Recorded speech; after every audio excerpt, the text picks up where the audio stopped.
امید کرتا ہوں اللہ سب خیریت سے ہوں گے۔ اچھا، آج ہمارے مسجد میں شب برات کے حوالے سے محفل ہوگی اور چلتے ہیں اور آپ کو میں محفل کا جو ہے آپ کو دکھاتا ہوں محفل اپنے مسجد میں کہ کیسی رونق ہوگی وہاں۔ آئیں چلتے ہیں۔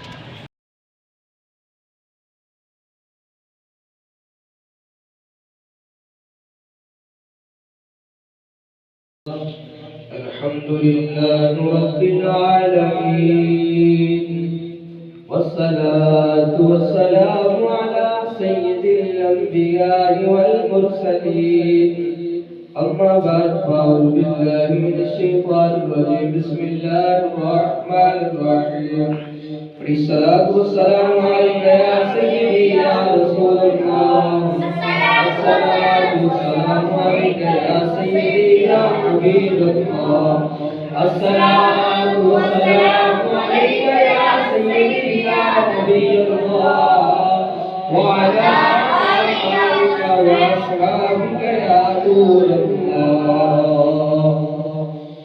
اللہ تبارک و تعالیٰ کی حمد و ثنا کے بعد اللہ تبارک و تعالیٰ سے دعا ہے کہ مالک رب العزت ہمیں حق سچ بیان کرنے کی توفیق عطا فرمائے اور سنے اللہ تبارک و تعالیٰ ہمیں اس پر عمل کر کے اسے دوسروں تک پہنچانے کی توفیق عطا فرمائے۔ آخر جہاں کی تائیدار صلی اللہ علیہ وسلم کا فرمان ہے کہ جو کوئی امتی میری ذات پر ایک دن میں 50 مرتبہ درود پاک پڑھتا ہے بروز قیامت میں اس سے مصافحہ فرماؤں۔ سبحان اللہ۔ بہت ہی آسان سا عمل ہے اور حضور صلی اللہ علیہ وسلم بروز قیامت اس سے مصافحہ فرمائیں کہ پیارے آقا کے پیارے غلاموں 5 نمازیں اگر ہم پڑھتے ہیں ریگولر نماز 5 نمازیں فرض ہیں، اگر ہر نماز کے بعد ہم 10 مرتبہ بھی لیتے ہیں تو 5 نمازوں کے بعد ہمارا 50 مرتبہ درود پاک مکمل ہوتا ہے اور ہم اس حدیث پاک کے مستحق ہوتے ہیں، مستحق ہوتے ہیں کہ بروز قیامت آمنہ کے لال محمد مصطفیٰ صلی اللہ علیہ وسلم سے مصافحے کا شرف حاصل کریں گے۔ ہمارا عقیدہ ہے کہ حضور صلی اللہ علیہ وسلم کا جسم اقدس مبارک جب کسی امتی کے جسم کے ساتھ مس ہو جائے گا تو جہنم کی آگ اسے نہیں چھو سکتی، کیونکہ ایک مرتبہ رسول اللہ صلی اللہ علیہ وسلم ایک صحابی کے ہاں تشریف لے کر گئے گھر، تو حضور صلی اللہ علیہ وسلم نے کھانا تناول فرمایا۔ کھانا تناول فرمانے کے بعد دسترخوان کے ساتھ ہاتھ صاف کر لیے، روٹی والے رومال کے ساتھ رسول اللہ نے ہاتھ صاف کر لیے۔ کافی عرصہ گزرتا رہ گیا، وقت گزرنے کے ساتھ اس صحابی رسول نے حضرت انس نے دوبارہ صحابہ کی دعوت کی۔ جب صحابہ حضرت انس کے گھر تشریف لے کر گئے، حضرت انس کے گھر تشریف لے کر جاتے ہیں تو وہ رومال دھونے کی حاجت تھی اس رومال وہ ہم تو دھوتے ہیں، صابن لگاتے ہیں، برش لگاتے ہیں، بڑا دھوپ میں ڈالتے ہیں، کانٹے دار درخت پہ بھی نہیں ڈالتے کہ پھٹ نہ جائے، لیکن حضرت انس نے جس کے ساتھ حضور نے ہاتھ صاف کیے تھے وہ رومال اٹھایا، تندور جل رہا تھا، تندور کے اندر ڈال دیا۔ صحابہ دیکھ رہے ہیں یہ کیا ماجرا ہے، رومال دھونے والا تھا اس کو آگ کے اندر ڈال دیا۔ کچھ دیر کے بعد حضرت انس نے وہ رومال ہاتھ ڈالا اور رومال نکال لیا واپس۔ رومال نکالنے کے بعد دیکھتے ہیں تو رومال بالکل صاف ہے، رومال دھل گیا ہے، کوئی اوپر داغ اس کے نہیں ہے۔ صحابہ پوچھتے ہیں انس یہ کمال کیسے، یہ رومال تو جلا نہیں ہے؟ حضرت انس فرماتے ہیں کہ ایک مرتبہ میں نے رسول اللہ صلی اللہ علیہ وسلم کی دعوت کی تھی، رسول اللہ میرے دولت خانے پر غریب خانے پر تشریف لائے، حضور نے دعوت قبول کی، حضور صلی اللہ علیہ وسلم نے دعوت قبول کرنے کے بعد حضور نے اس رومال کے ساتھ ہاتھ صاف کر لیے۔ تب سے لے کر آج تک جب بھی رومال کو دھونے کی حاجت پیش آتی ہے میں اس کو آگ کے اندر ڈال دیتا ہوں، اس کی ساری میل اتر جاتی ہے، کیونکہ آمنہ کے لال کے ہاتھ رومال کے ساتھ مس ہو گئے تھے، اس لیے اسے یہ دنیا کی آگ کیا جہنم کی آگ نہیں بجھا سکتی۔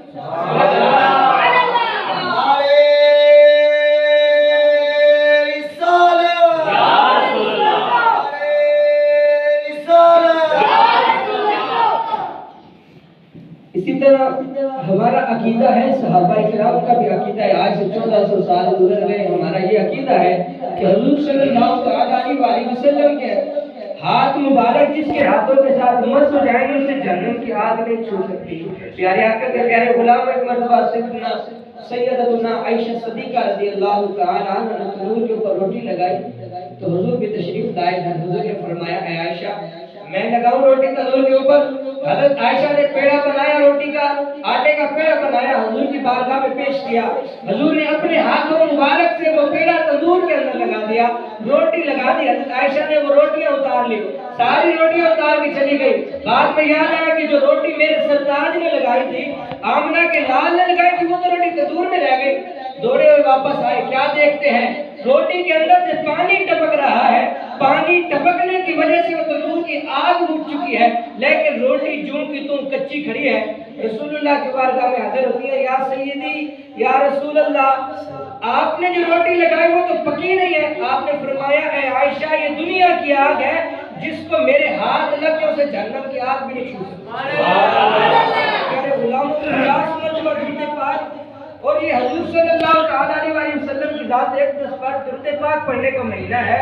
حضور کا فرمان بارہا بیان کیا جاتا ہے۔ حضور نے فرمایا شعبان شہری، میرا مہینہ ہے شعبان۔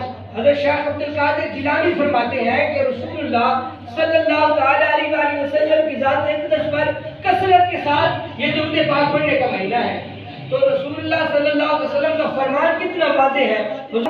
حضور صلی اللہ تعالی علیہ وسلم کی حدیث پاک ہے، حضور نے فرمایا کہ جو شخص میری ذات مبارکہ پر ایک دن میں 1000 مرتبہ درود پاک پڑھتا ہے اس وقت تک مرے گا نہیں جب تک دنیا کے اندر رہ کر جنت میں اپنا گھر نہ دیکھ لے۔ یقین جانے حضور کا فرمان، حضور کا فیصلہ برحق ہے، ہم آنکھیں بند کر یقین کرتے ہیں۔ حضور فرما رہے ہیں کہ جو میری ذات پر 1000 مرتبہ درود پاک پڑھتا ہے اس وقت تک مرے گا نہیں۔ میرے آقا کے پیارے غلاموں، جس کا معمول ہو کہ وہ روزانہ حضور کی ذات پر درود پاک پڑھتا ہے وہ کہہ سکتا ہے کہ آج میں نہیں مرتا، کیونکہ وہ حضور کا فرمان برحق ہے، سچا ہے حضور کا فرمان۔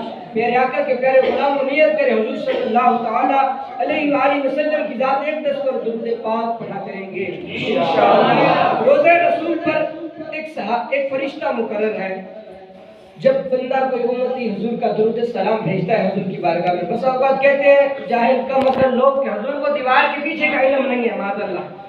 یقین جانے حضور کو ما کان ما یکون تمام کا علم ہے، اول سے لے کر آخر تک۔ جب حضور نے خطبۃ الوداع کا موقع پر حضور نے فرمایا کہ جنتی جنت میں چلے گئے، جہنمی جنت میں چلے گئے، حضور نے سب کچھ بیان کر دیا۔ حضور فرماتے ہیں کہ جو میری ذات مبارک حضور صلی اللہ تعالی علیہ وسلم کے روز اقدس پر ایک فرشتہ مقرر ہے۔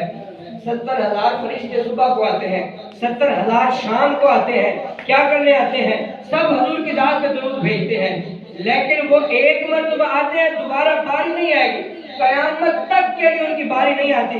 یہ حضور کی امتیوں کا اعزاز ہے کہ روزانہ دنیا کے کسی کونے میں بیٹھے حضور کی ذات پر درود صدق نیت سے پڑھے، حضور سنتے بھی ہیں، جواب بھی دیتے ہیں۔ جب کوئی امتی حضور کی ذات پہ درود بھیجتا ہے تو ایک فرشتہ مقرر ہے، وہ کہتا ہے یا رسول اللہ آج فلاں بن فلاں آپ کی امتی نے حضور کی ذات پر اتنی مرتبہ درود پاک پڑھا۔ جب جمعرات کا دن ہوتا ہے حضور ہمارا درود خود سماعت فرماتے ہیں۔ پیارے آقا کے پیارے غلاموں، ہم غور کریں کہ ہمارا نام حضور کی بارگاہ میں آج اس دن کے اندر بابرکت دن ہے، بابرکت رات ہے، ہمارا نام کتنی مرتبہ پیش ہوا ہے؟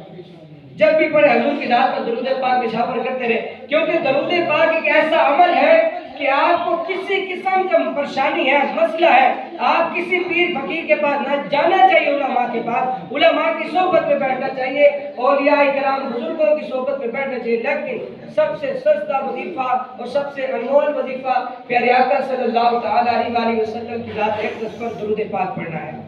پیارے آقا کے پیارے غلاموں، یہ بابرکت رات، اس رات کے اندر، اس رات کو نیکیوں کے اندر گزارنا چاہیے۔ شب برات کی رات ہے، اس رات کے اندر اللہ تبارک و تعالیٰ بنی کلب کی بکریوں کے بالوں سے بھی زیادہ کہا جاتا ہے کہ عرب شریف کے اندر یہ بنی کلب جو قبیلہ تھا، اس کا پورے عرب شریف میں سب سے زیادہ یہ بکریاں پالتے تھے۔ اللہ تبارک و تعالیٰ ان کی بکریوں کے بالوں سے بھی زیادہ جہنمیوں کو جہنم سے آزاد کر کے جنت کے اندر بھیجتا ہے، جنت کا مژدہ دیتا ہے۔ لیکن کچھ بدبخت ایسے بھی ہیں جن کی اس رات بھی بخشش نہیں ہوتی۔ پیارے آقا کے پیارے غلاموں، یقین جانے کوشش ہم غور کریں کہ ہمارا نام تو نہیں ہے اس کے اندر، ماں باپ کا نام فرمان، بسا اوقات والدین آپ چھوٹے ہوتے ہیں، ہم چھوٹے ہوتے ہیں بچپن میں ایک نہیں 70 بار پوچھتے ہیں بابا جی یہ کیا ہے، بابا جی یہ کیا ہے، بابا جی بتاتے ہیں یہ کوا ہے، یہ کیا ہے، یہ فلاں ہے، یہ چڑیا ہے، یہ ہے، یہ ہے۔ بابا جی تو ساری زندگی بتاتے بتاتے انہوں نے کبھی اف تک نہیں کی کہ آپ بار بار ایک بات پوچھتے ہو۔ اب بابا جی بزرگ ہو گئے ہیں، بابا جی نے دوسری مرتبہ پوچھا ابا جی ساری کھاتے ہو؟ یہ بھی والدین کی نافرمانی ہے۔ قرآن پاک کے اندر ہے، حدیث پاک کے اندر ہے کہ والدین کو تو اف، لفظ اف کا اف بھی نہیں کہہ سکتے، اف تک بھی نہ کہے والدین کو۔ حضور صلی اللہ تعالی علیہ وسلم کے حدیث پاک حضور نے فرمایا کہ اس رات میں کچھ ایسے بدبخت ہیں جن کی بخشش نہیں ہوتی۔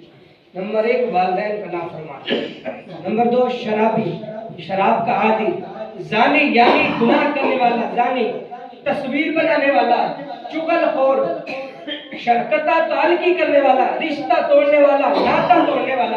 یہاں پر بابا جی کی روح نکل رہی ہوتی ہے اور بابا جی وصیت کر رہے ہوتے ہیں، اور بچوں نے چاہے ساری زندگی والدین کی بات پہ عمل کیا ہو یا نہ کیا ہو، لیکن جو بابا جی مرتے وقت کہہ گئے وہ لکیر ہے بالکل۔ اب بابا جی کہہ گئے کہ خالہ کے گھر جانا ہی نہیں، بابا جی کہہ کے گئے ہیں، ابا جی حضور کہہ کے گئے ہیں کہ چاچو کے گھر تو جانا نہیں ہے، انہوں نے ہمارے ساتھ رشتے ہی ختم کیے ہوئے ہیں۔ حالانکہ یہ حکم دینا بالکل خلاف شرع ہے، جو خلاف شرع بات ہے وہ والدین کے وہ ماننا شریعت اس کی اجازت نہیں دیتی۔ اب والدین یہ قطع تعلقی کرنا، حضور نے فرمایا کہ یہ اس رات اس کی بھی بخشش نہیں ہوتی۔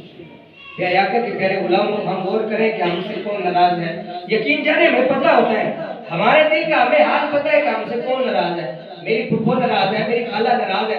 آج اس بیان کے پاس جائیں، یقین جانے جو دل کے اندر رنجشیں ہیں، جو کچھ ہے، جو پہل بندہ کرتا ہے، اللہ تبارک و تعالیٰ اس کے اوپر رحمت نازل فرماتا ہے۔ آج جائیں معافی مانگیں، اللہ تبارک و تعالیٰ بھی خوش ہوگا، اور انشاءاللہ آپ کے نامہ اعمال کے نیو رجسٹر میں انشاءاللہ نیکیاں لکھی جائیں گی۔ اور جو چغل خور ہے، ایک بزرگ رحمۃ اللہ علیہ گزرے ہیں، حضرت حسین بن ایاز رحمۃ اللہ علیہ، ان کے ایک شاگرد تھے، ان کا نام شاگرد کے اندر بہت بڑا نام تھا شاگردوں کے اندر۔ تو لیکن جب وہ انتقال کا وقت آیا، حسین بن ایاز رحمۃ اللہ علیہ کو پتہ چلا کہ میرا ایک مرید خاص، میرا ایک شاگرد رشید نزا کے وقت میں ہے، اس کی روح نکلنے والی ہے، تو آپ اس کے پاس پہنچے، اسے کہ کلمہ کی تلقین کی۔ اس نے فرمایا، شاگرد کہنے لگا میں کلمہ نہیں پڑھتا، نعوذ باللہ۔ یہاں پر ایک شرعی مسئلہ بھی ملاحظہ کریں کہ اگر کوئی بندہ نزا کے وقت بسا اوقات کہہ دیتا ہے کہ میں کلمہ نہیں پڑھتا، تو اس کے اوپر حکم کفر نہیں لگتا، کیونکہ بسا اوقات ایسا ہوتا ہے کہ جب روح نکالی جاتی ہے نا، ایسے نکالی جاتی ہے بیری کا کانٹے دار درخت ہو، اس کے اوپر مخمل کا کپڑا ڈالے، پھر اس کو یوں کھینچے، جیسے کھینچتے وہ پھٹتا ہے نا، تو یوں روح نکلتے ہوئے بندے کو جھٹکا لگتا ہے۔ پیارے آقا کے پیارے غلاموں، ایک مرتبہ سیدنا ابراہیم علیہ السلام نے حضرت اسرائیل علیہ السلام سے کہا، اے اسرائیل جب تم روح نکالتے ہو تو آپ کا اصل چہرہ کون سا ہوتا ہے، اور وہ چہرہ تو دکھاؤ جب آپ کسی کی روح نکالتے ہو۔ تو آپ نے کہا، اے اللہ کے نبی آپ رہنے دیں، آپ برداشت نہیں کریں گے۔ آپ نے فرمایا دکھاؤ تو صحیح وہ اپنا چہرہ تو دکھاؤ جب آپ کسی کی روح نکالتے ہو، جب روح نکالتے وقت آپ آتے ہو وہ چہرہ تو دکھاؤ۔ آپ نے فرمایا آنکھیں بند کرو۔ حضرت ابراہیم علیہ السلام اللہ کے نبی، آپ تشریف فرما تھے، آپ نے آنکھیں کھولی، آنکھیں کیا کھولتے ہیں کہ زمین پر تشریف لے آئے اور بے ہوش ہو گئے۔ ایسا شکل تھا اس بندے کے لیے، گناہ گار کے لیے تو اتنا کافی ہے کہ وہ اسرائیل علیہ السلام کے روح ان کا اصل چہرہ دیکھ لے تو اس کے لیے کافی ہے۔ حضرت ابراہیم علیہ السلام زمین پر تشریف لے آئے، جب ہوش میں آئے تو آپ نے فرمایا اتنا بھیانک چہرہ۔ پیارے آقا کے پیارے غلاموں، جب روح نکلتی ہے تو کتنا سخت عالم ہوتا ہے۔ تو اس طرح اگر کوئی مرتے وقت کلمہ نہیں پڑھتا، جو یہی کہتا ہے کہ میں کلمہ نہیں پڑھتا، کچھ اور فول بول کے جاتا ہے دنیا سے، مرتے ہوئے کلمہ نہیں پڑھتا، کچھ گالیاں وغیرہ دے کے جاتا ہے، تو یہ اس کے اوپر حکم کفر نہیں لگے گا۔ تو ان بزرگوں کے جب شاگرد اس دنیا سے چلے گئے، مر گئے، تو آپ کو بہت زیادہ صدمہ ہوا حضرت فضیل بن ایاز رحمۃ اللہ علیہ کو۔ حضرت فضیل بن ایاز سجدہ ریز ہوئے، دعائیں مانگتے رہے، کئی دن سجدے میں رہے۔ ایک دن خواب میں دیکھتے ہیں کہ آپ کے اسی شاگرد کو جہنم کے فرشتے جہنم میں گھسیٹ رہے ہیں۔ آپ نے کہا تیرا نام تو میرے شاگردوں کے اندر بہت بڑا نام تھا، تیرا تو بہت بڑا مقام تھا میرے شاگردوں کے اندر، تیری معرفت کیسے سلب ہو گئی؟ تو پھر غور کریں پیارے آقا کے پیارے غلاموں، وہ شاگرد کہتا ہے یا سیدی ایک تو میں چغل خور ہوں، اس رات کی بخشش نہیں ہوتی، چغل خور کی بخشش نہیں ہوتی، شرابی کی اس رات بخشش نہیں ہوتی، رب تعالیٰ کی رحمت اس کی طرف نظر رحمت نہیں فرماتی۔ وہ شاگرد کہتا ہے یا سیدی سال میں ایک مرتبہ طبیب کے کہنے پر ایک گلاس شراب کا پیتا تھا، چغل خور تھا، اس لیے میری معرفت سلب ہو گئی۔ یقین جانے یہ اتنی گندی مہلک بیماری ہے شراب، اللہ تبارک و تعالیٰ ہمیں شراب جیسی مہلک بیماریوں سے محفوظ فرمائے۔ بسا اوقات یقین جانے یہ اللہ کا فضل ہے کہ ہمارے رب تعالیٰ کے گھر میں بیٹھے ہیں، ورنہ اس رات میں حالانکہ برکت رہتے ہیں،